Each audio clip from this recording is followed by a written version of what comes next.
ইউরিদুনা লিইউতফিউ নূরাল্লাহি বিআফওয়াহিহিম ওয়াল্লাহু মুতিম্মু নূরিহি ওয়ালাউ কারিহাল কাফিরুন হুয়াল্লাযী আরসালা রাসূলাহু বিল হুদা ওয়া দীনিল হক লিইয়ুযহিরাহু আলাদ দীনি কুল্লিহি ওয়ালাউ কারিহাল মুশরিকুন। তারা তাদের মুখের ফুৎকারে দ্বীনের আল্লাহর নূরকে নিভিয়ে দিতে চায়, কিন্তু আল্লাহ তাআলা তার নূরকে পূর্ণ করবেনই, যদিও কাফেররা তাও পছন্দ করে।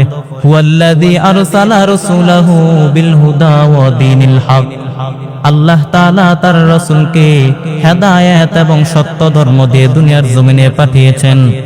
লিইয়ুযহিরাহু আলাদ দীনি কুল্লিহি, তাকে সকল ধর্মের উপরে বিজয়ী করার জন্য। ওয়ালাউ কারিহাল মুশরিকুন, যদিও কাফেরদের কাছে এটা খুব অসহনীয়। আয়াত দুটিতে আল্লাহ তাআলা জানাইয়া দেয়, যারা ইসলাম বিরোধী শক্তি, ইসলামকে যারা অপছন্দ করে, ইসলামকে যারা শেষ করে দিতে চায়, তারা চায় তাদের মুখের ফুৎকারে ইসলামের জ্যোতিকে নিভিয়ে দেওয়ার জন্য। কিন্তু আল্লাহ তাআলার ফয়সালা হলো, তিনি তার জমিনের মধ্যে তার ইসলামের জ্যোতিকে তিনি পূর্ণরূপে বিকশিত করবেন, যদিও কাফেররা তাও পছন্দ করে। আল্লাহ পাক রব্বুল আলামিন তিনি তার নবীকে হেদায়েত এবং সত্য ধর্ম দিয়ে দুনিয়ার জমিনে পাঠিয়েছেন, যাতে করে মানব রচিত যত ডক্ট্রিন আছে, মানব রচিত যত মতবাদ আছে, সবগুলার কবর রচনা করে এগুলার উপরে আল্লাহর দ্বীন ইসলামকে যেন তিনি বিজয়ী করতে পারেন, যদিও মুশরিকদের কাছে এটা খুবই অসহনীয়। এই আয়াত দ্বারা বোঝা যায় ইসলামের বিজয় অবসম্ভাবী, ইসলামের অগ্রগতিকে, ইসলামের অগ্রযাত্রাকে পৃথিবীর কেউ ঠেকায় রাখতে পারবে না। কিন্তু কাফেররা চায় তারা তাদের মুখের ফুৎকার ইসলামের জ্যোতিকে নিভিয়ে দিবে। কিন্তু আল্লাহ পাক রব্বুল আলামিনের ওয়াদা হলো, আল্লাহ পাক রব্বুল আলামিন গোটা পৃথিবীতে ইসলামের আলোকে ছড়ায় দিবেন, যদিও কাফেররা তাও পছন্দ করে। কাফেররা কত ষড়যন্ত্র করে, কত চক্রান্ত করে, কত ধরনের কূটকৌশল করে, কত ষড়যন্ত্র করে ইসলামের বিরুদ্ধে। আমাদের ভূমি থেকে আমাদেরকে উচ্ছেদ করে দিয়ে, আমাদের ভূমির মধ্যে বোমা নিক্ষেপ করে, আমাদের নওজোয়ানদেরকে শহীদ করে দিয়ে তারা মনে করে ইসলামের বিজয়কে তারা থামিয়ে দিবে। কিন্তু আল্লাহ তাআলার ফয়সালা হলো, আল্লাহ পাক রব্বুল আলামিন তার এই জমিনের মধ্যে, দুনিয়ার জমিনের মধ্যে ইসলামের জ্যোতিকে, ইসলামকে তিনি পূর্ণরূপে বিকশিত করবেন। দুনিয়ার কোন শক্তি, পৃথিবীর কোন শক্তি ইসলামের বিজয়কে, ইসলামের অগ্রযাত্রাকে, ইসলামের অগ্রগতিকে কেউ ঠেকা রাখতে পারবে না। আমরা গোটা পৃথিবীর মধ্যে তাকায় দেখি, গোটা পৃথিবীতে মুসলমান মার খায়, পৃথিবীতে গোটা ইসলামের বিরুদ্ধে এত ষড়যন্ত্র, ইসলামের বিরুদ্ধে এত কনস্পাইরেসি, ইসলামের উপরে এত পরিমাণে অপারেশন, এত পরিমাণে জুলুম, এত পরিমাণে নির্যাতন। তারপরেও তো আপনারা তাকায় দেখেন, গোটা পৃথিবীর মধ্যে ইসলাম হলো দা ফাস্টেস্ট গ্রোয়িং রিলিজিয়ান। গোটা বিশ্বের মধ্যে সবচাইতে বাড়ন্ত, সবচাইতে অগ্রগামী, সবচাইতে যে ধর্মটা আগায় আছে, যে ধর্মের দিকে মানুষ বানের পানির মতো ঢুকতেছে, যে ধর্মের দিকে মানুষ ধাবিত হচ্ছে, প্রতিনিয়ত ধাবিত হচ্ছে, চিল্লায় বলেন ওই ধর্মটার নাম কি? মায়ার নবী বলেন, ইন্নাল্লাহা যাওয়ালিল আরদ ফারাআইতু মাশারিকুহা ওয়া মাগারিবুহা। মায়ার নবী বলেন, আল্লাহ পাক রব্বুল আলামিন গোটা পৃথিবীটাকে ছোট করে আমার সামনে তুলে ধরলেন, গোটা দুনিয়াটাকে ছোট করে তার একটা প্রতিচ্ছবি আমার সামনে তুলে ধরলেন। আমি নবী পৃথিবীর, গোটা পৃথিবীর প্রাচ্য পাশ্চাত্য পুরাটাই দেখলাম। আর আমি নবী পৃথিবীর যত দূর পর্যন্ত দেখলাম, যত দূর পর্যন্ত দেখলাম, তত দূর পর্যন্ত কালেমার বাণী পৌঁছে দিবেন কে? তত দূর পর্যন্ত কালেমার বাণী পৌঁছে যাবে। আরে আল্লাহর গোলাম, আজকে আপনি তাকায় দেখেন গোটা বিশ্বব্যাপী মুসলমানদের জয়গান। ইউরোপ আমেরিকার মধ্যে তাকায় দেখেন মানুষ প্রতিনিয়ত কালেমা পড়ে পড়ে মুসলমান হচ্ছে। এমন কোনো দিন নাই যেদিন মানুষ কালেমা পড়ে মুসলমান হয় না। প্রতি জুমাবারে মানুষ ইসলামে এসে শাহাদা পড়ে পড়ে মুসলমান হয়ে যাচ্ছে। শুধু তাই না, পশ্চিমা বিশ্বের দায়ীরা রাস্তার মধ্যে দাঁড়ায় দাঁড়ায় তারা কালেমার দাওয়াত দেয়, মানুষকে কালেমার দাওয়াত দেয়।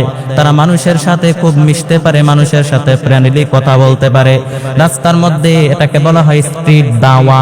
রাস্তার মধ্যে দাঁড়ায় মানুষকে কালেমার দাওয়াত দেয় আর মানুষকে প্রশ্ন করে, তোমার নাম কি? মরণের পরের জীবন নিয়ে তোমার ভাবনা কি? তোমার বাবাই কোথায় গেল? তুমি কোথায় যাইবা? মরণের পরবর্তী জীবন নিয়ে তোমার চিন্তা কি? তোমার ভাবনা কি? এইভাবে ভাবাইতে এক পর্যায়ে যখন ইসলামের সুন্দর বাণী যখন তাদের সামনে তুলে ধরা হয়, ইসলামের সুন্দর বাণী যখন তাদের সামনে প্রেজেন্ট করা হয়, এক পর্যায়ে রাস্তার মধ্যে দাঁড়াইয়া তারা কালেমার ঘোষণা দেয়, আশহাদু আল্লাহ ইলাহা ইল্লাল্লাহ মুহাম্মাদুর রাসূলুল্লাহ। আরে আল্লাহর গোলাম, ইসলাম থেকে তো মানুষ দূরে যাওয়ার কথা ছিল, কারণ আমরা বর্তমান তাকায় দেখি ইসলামের মধ্যে মানুষ প্রতিনিয়ত ঢুকতেছে। ইসলামের প্রতি কেন মানুষের এত আকর্ষণ? কারণ আমরা তো তাকায় দেখি গোটা বিশ্বে মুসলমানেরা মারি খায়, ফিলিস্তিনের মুসলমানেরা মারি খায়, আরাকানের মধ্যে মুসলমানদেরকে মারে, এরপরে কাশ্মীরে ভারতে মুসলমানদের উপর অত্যাচার করা হয়। কারণ গোটা পৃথিবীতে মুসলমানদের উপরে এত অত্যাচার। শুধু তাই না, ইসলাম থেকে তো মানুষ দূরে ভাগার কথা ছিল, ভয়ে তো মানুষ ইসলাম থেকে দূরে ভাগার কথা ছিল। কারণ বেঈমান নাস্তিকরা ইসলামের বিরুদ্ধে, ইসলামের ব্যাপারে আন্তর্জাতিকভাবে যে একটা ভীতি ছড়িয়ে দিয়েছে, মানুষ তো ইসলাম থেকে ভয়ে দূরে যাওয়ার কথা ছিল। কিন্তু তার বিপরীতে মানুষ একের পর এক ইসলামের মধ্যে এসে কালেমা পড়ে পড়ে মুসলমান হয়ে যাচ্ছে। কেন মানুষ কালেমা পড়ে মুসলমান হয়? কেন মানুষ ইসলামের মধ্যে এত বেশি আকৃষ্ট হয়? ইসলামের মধ্যে মানুষ এত পরিমাণ আকৃষ্ট হওয়ার কিছু কারণ আছে। কয়েকটা কারণ আমি আপনাদের সামনে উপস্থাপন করব। এক নাম্বার কারণ হলো মানুষ কেন ইসলামের প্রতি এত আকর্ষণ হয়। ইসলাম, আমাদের ইসলামের যে বিধান, ইসলামের যে হুকুম আহকাম, যে বিধান, এটা খুবই স্বভাবজাত, এটা খুবই স্বাস্থ্যসম্মত, খুবই পরিবেশ সম্মত, এটা খুবই রুচি সম্মত, এটা আমাদের সাথে খুব যায়। আরবিতে বলা হয় দ্বীনুল ফিতরা। এই দ্বীনুল ফিতরার উপরে, ফিতরাতের ধর্ম, এই দ্বীনুল ফিতরার উপরে আল্লাহ পাক রব্বুল আলামিন গোটা দুনিয়ার মানুষকে সৃষ্টি করেছেন। মানে ইসলামের উপরে গোটা দুনিয়ার মানুষকে সৃষ্টি করেছেন।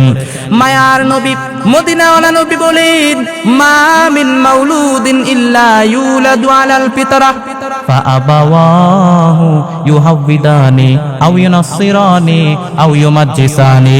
মায়ার নবী বলেন, পৃথিবীর সব মানুষ ইসলামের উপরে জন্মগ্রহণ করেছে, পৃথিবীর সব মানুষ ইসলামের উপরে, ফিতরাতের উপরে জন্মগ্রহণ করেছে, কিন্তু পরবর্তীতে তার মা বাবা হয়তো তাকে খ্রিস্টান বানায় দেয়, হয়তো তার মা বাবা তাকে ইহুদি বানায় দেয়, হয়তোবা তাকে অগ্নি পূজক বানায় দেয়, মূর্তি পূজারী বানায় দেয়, কিন্তু প্রত্যেকটা মানুষের আসল ধর্ম হলো ইসলাম।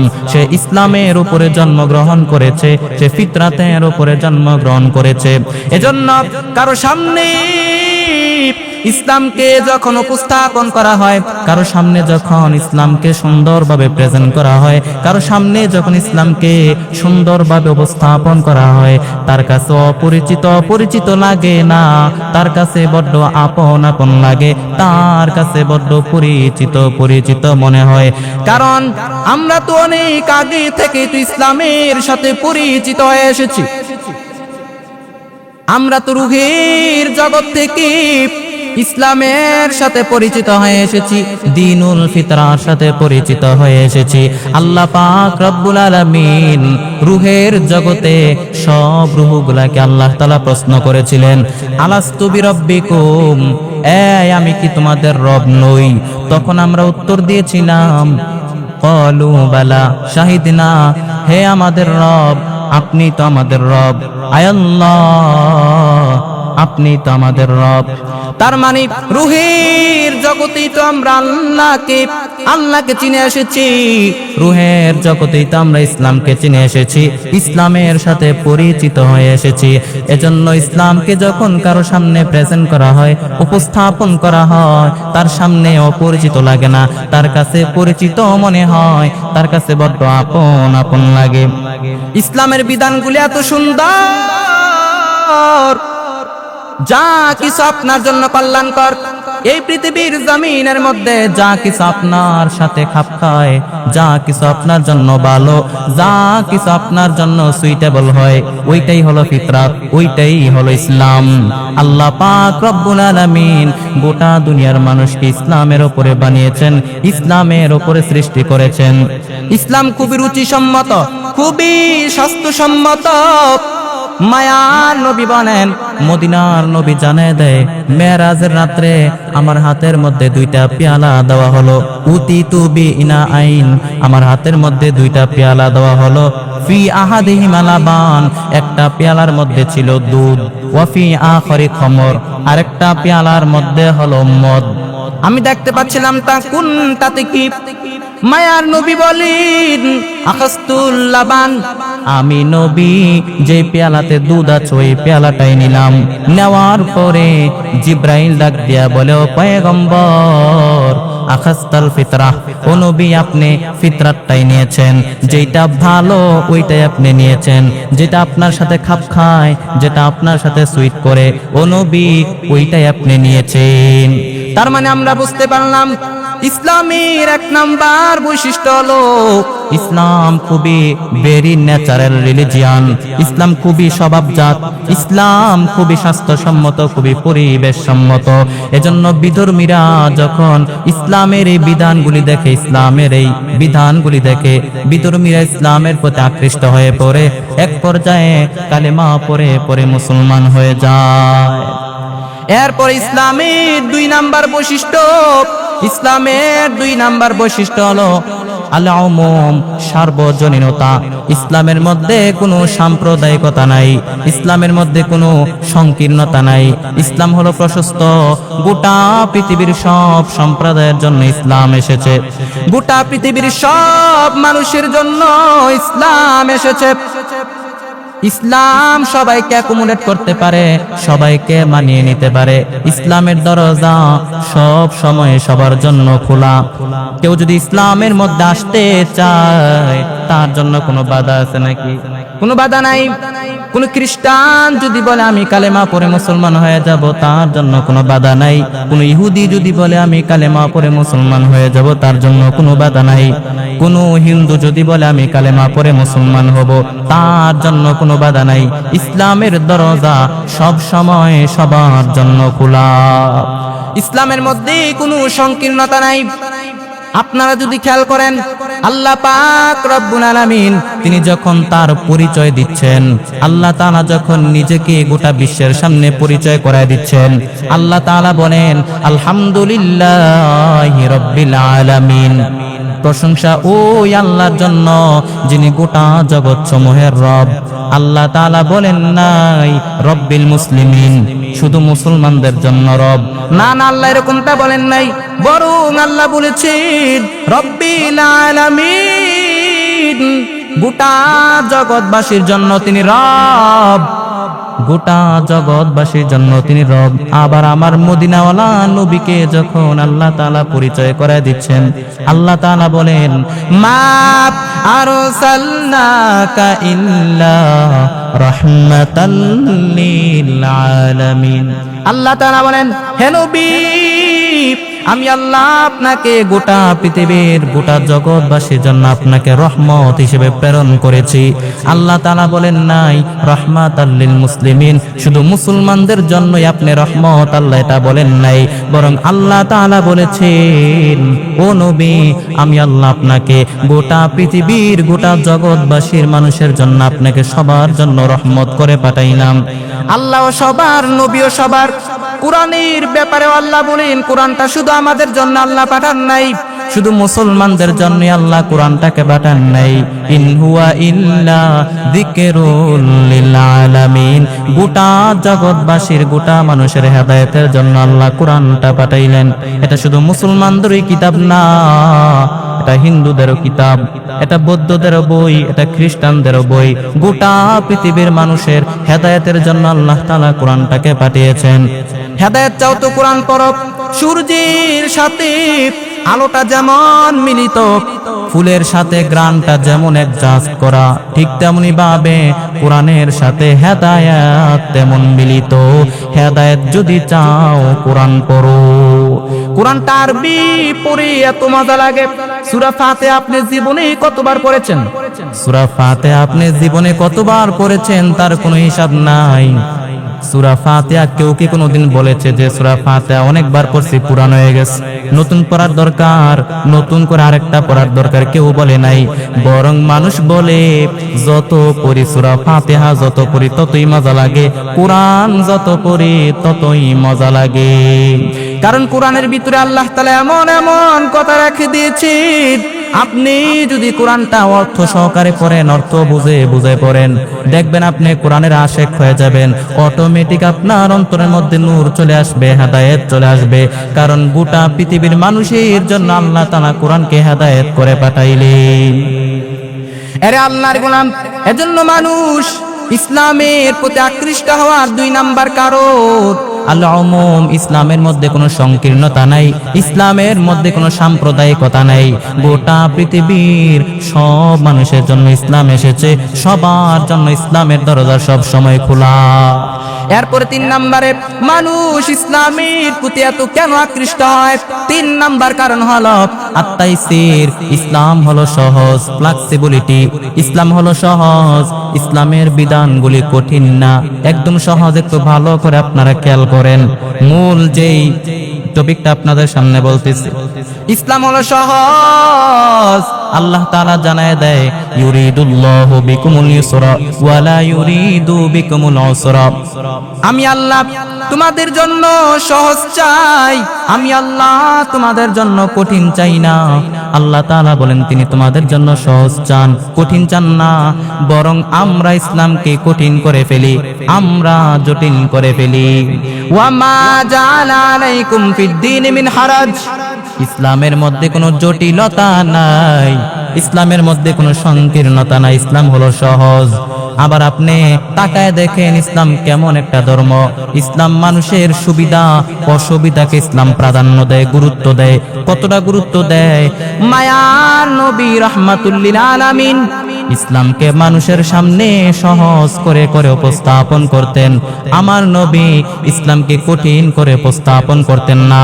মায়ার নবী সাহাবায়ে কেরামদেরকে যখন কোথাও দায়িত্ব দিয়া পাঠাইতেন, মায়ার নবী একটা কথা, বিখ্যাত একটা কথা সব সময় বলে দিতেন, বাশশিরু ওয়ালা তুনাফিরু, ইয়াসসিরু ওয়ালা তুআসসিরু। ও সাহাবায়ে কেরাম, তোমরা ইসলামকে মানুষের সামনে সহজ করে উপস্থাপন করো, তোমরা মানুষকে সুসংবাদ দাও, তোমরা মানুষকে ভয় দেখিও না। মানুষকে ইসলামকে মানুষের সামনে সহজ করে উপস্থাপন করো, ইসলামকে তোমরা কঠিন করে দিও না। ইসলাম হলো সহজ। কতটা সহজ?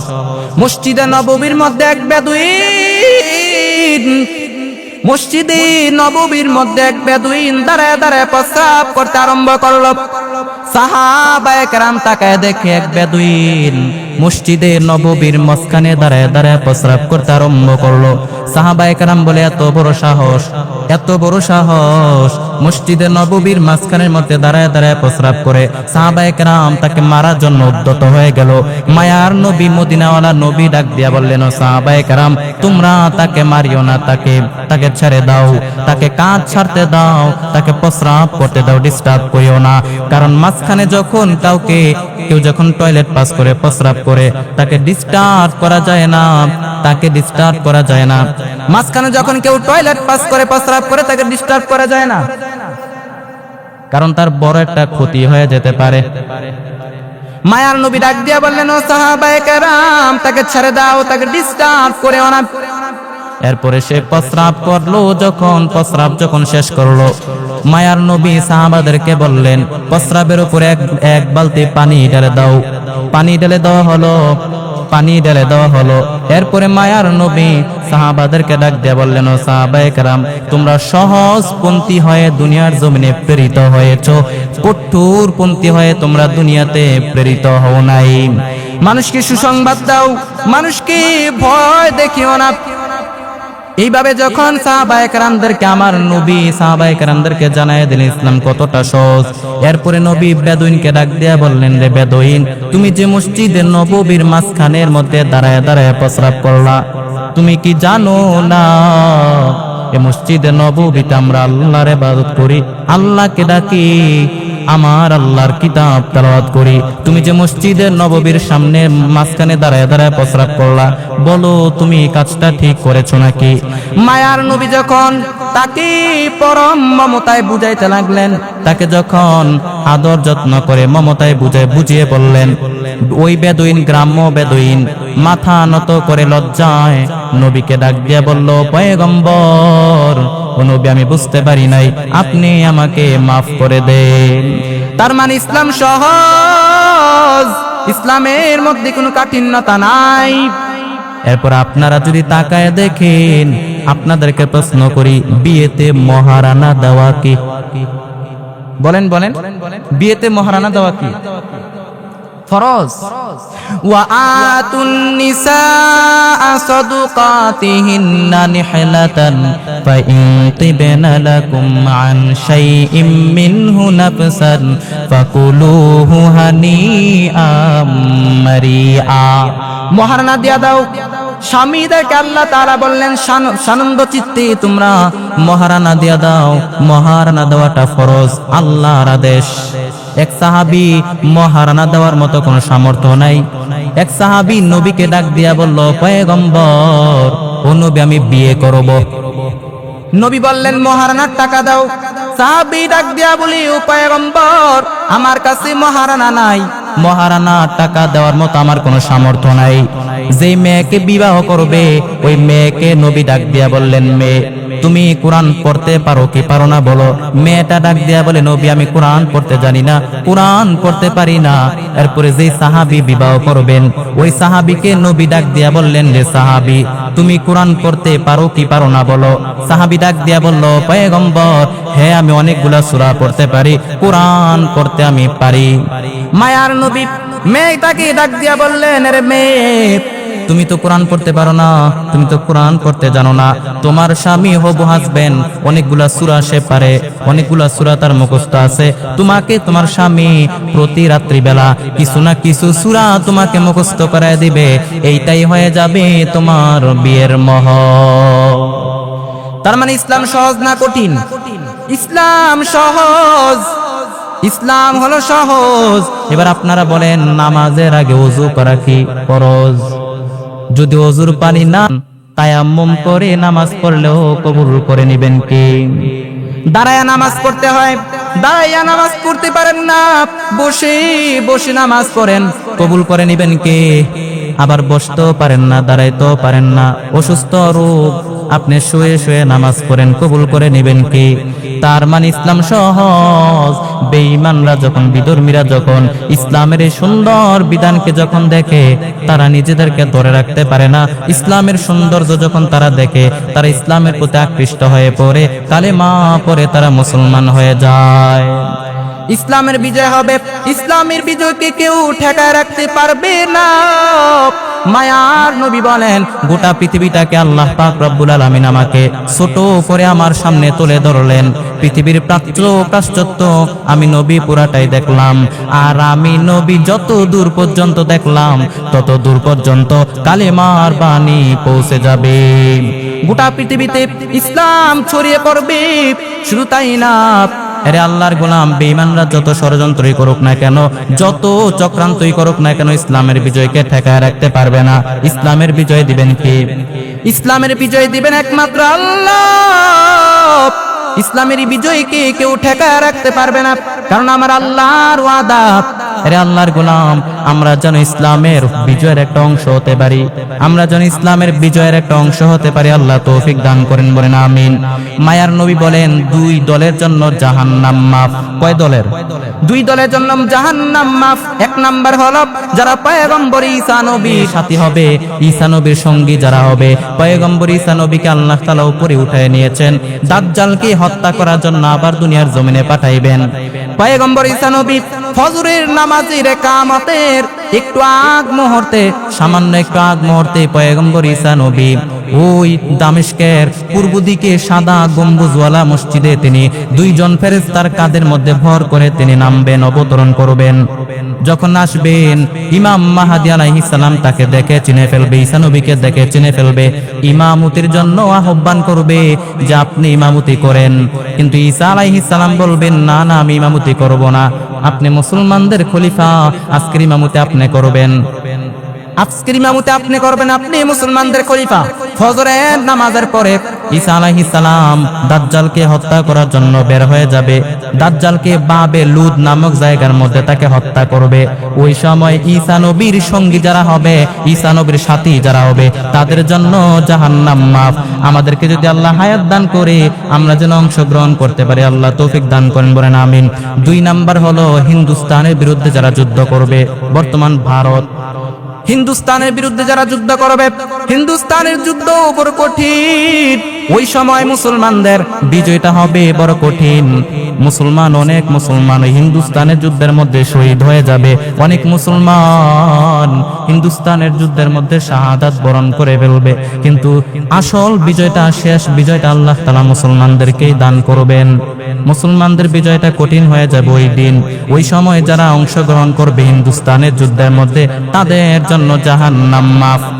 হিন্দুস্তান, ভারত মুসলমানদের বিরুদ্ধে, বাংলাদেশের বিরুদ্ধে যে ষড়যন্ত্র করে, যেই পরিমাণ ষড়যন্ত্র করে, ভারত যদি বাংলার বিরুদ্ধে আক্রমণ করতে চায়, আমরা তো শান্তিগামী, বাংলাদেশের মানুষ তো আক্রমণ করতে চায় না, সব সময় শান্তি চায়। তারা যদি মুসলমানদেরকে আক্রান্ত করতে চায়, বাংলাদেশকে আক্রান্ত করতে চায়, আমরা বাংলার মুসলমান, আমরা মুসলমান শাহাদাতের জন্য আমরা মুসলমান তৈরি আছি না নাই?